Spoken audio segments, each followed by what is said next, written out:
Here's a guy who's in chains for the gospel. And he actually says, this is going to work out for my deliverance. Like, this is part of my salvation. Later in Philippians 3, he says, I want to know Christ and the power of his resurrection, becoming like him in his death and sharing with him in his sufferings. And here's kind of the deal. The world is funny. Everybody else out there basically says this is how it works. If you could talk this way, if you can dress this way, if you can look this way, if you can not talk to that kid, please. If you could act, kind of like a jerk to your parents, and if you could do these things, then we'll love you.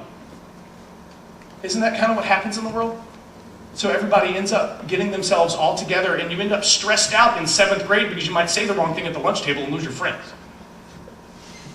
Like, that's how the world works. But instead, we have a God who says, you have nothing that I need, but I'm going to lower myself from heaven and give up everything that I have and suffer and die for you because I see that you are more valuable than the rest of the universe put together because you bear my name and I love you.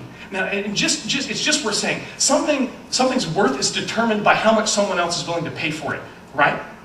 Okay, so the God of the universe, who's infinite, suffered and died for you. So what does that say about what he says you're worth? I hope you know that the infinite God of the universe suffered and died for you, so that makes you infinitely valuable, and that is undebatable, no matter what the world says. So you have a God who suffers and dies for you and says, I want to be with you. But you have the world who says, you've got to walk this tightrope, and if you get off that far, forget it. The world has never done you any favors anyway. And let me let you know a little tip. The American dream kind of sucks. Maybe it used to be something else, but like today, it's this, okay, if you're born in the gutter, then you can lift yourself up all by yourself. You have so much money, you can stick up your ears and go, But Jesus says, I'm going to come down and pick you up. Not because you have it together, or because you're right, or because you say the right things, but because this is who I am. And in order to be like Christ, so that we can be with Christ, we give our lives for him.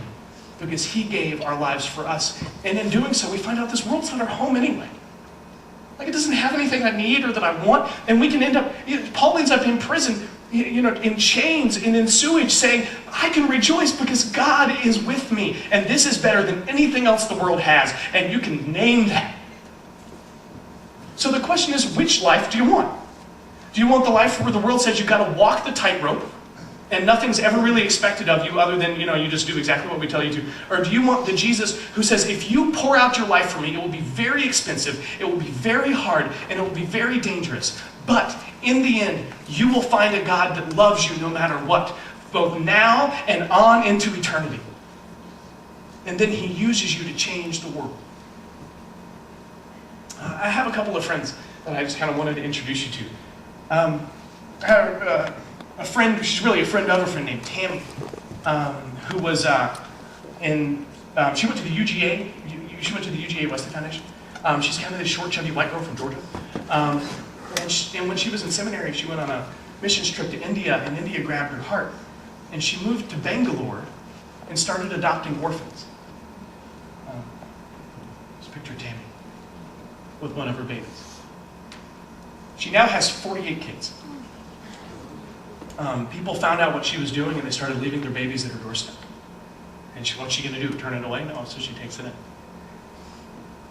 This is Tammy's soccer team. Isn't that awesome? She's got her own soccer team. And these kids grow up knowing Jesus, and they wouldn't have if they had been born anywhere else. These are her kids learning to read. They don't really have a lot of seating, so they end up like that. And for the first time, about a year ago, she got to take all 50 to the beach for the first time. They got to see the ocean. They got to go on their first family vacation. Isn't that awesome? Tammy walks on a little bit of a tightrope, because if the government finds out that she's raising them in a Christian home, they will shut her down, and they will take her kids away from her, and they will send her home. She is doing something so beautiful for the gospel, and every minute of it is dangerous. Someone else I wanted to tell you about, one of my other boys, Phil.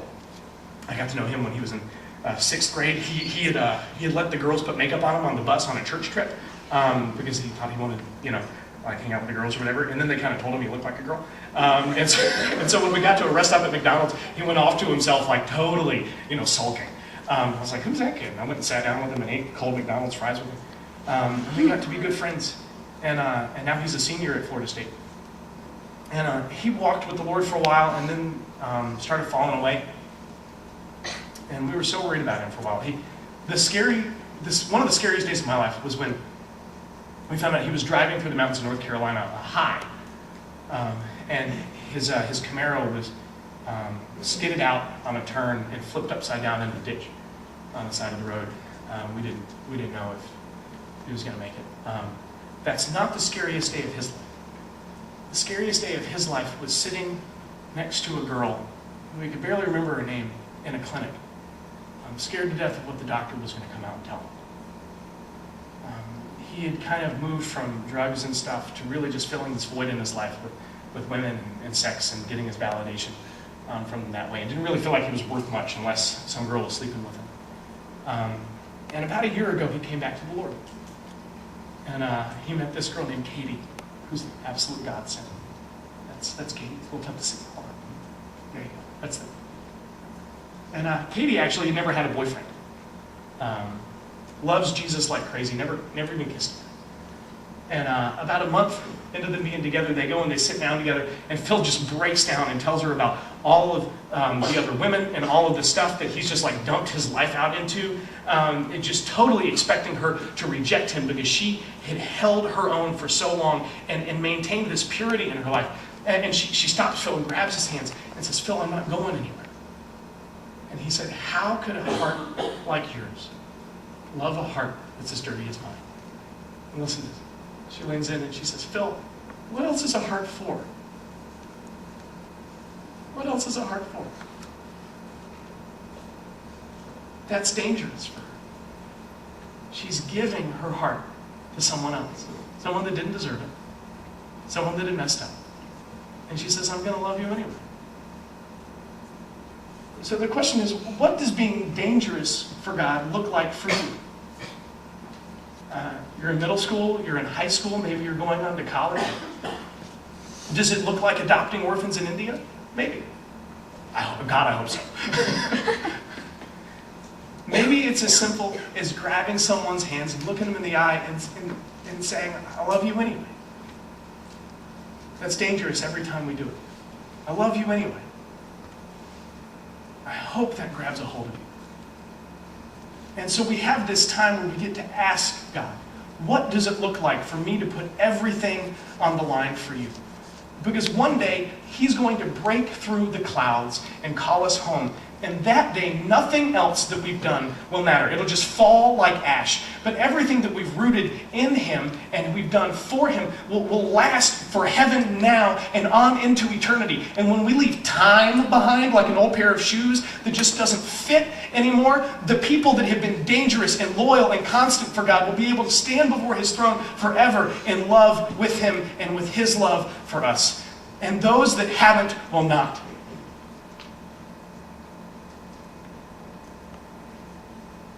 So, what are we going to do? Is it all for the King? Or is it not? Get on the train. Or get off. It's going to be the hardest thing you ever do. It'll be lonely sometimes. But it'll be more than worth it. Because one day Christ Himself will call you His own. And you'll be in His arms. Will you pray with me?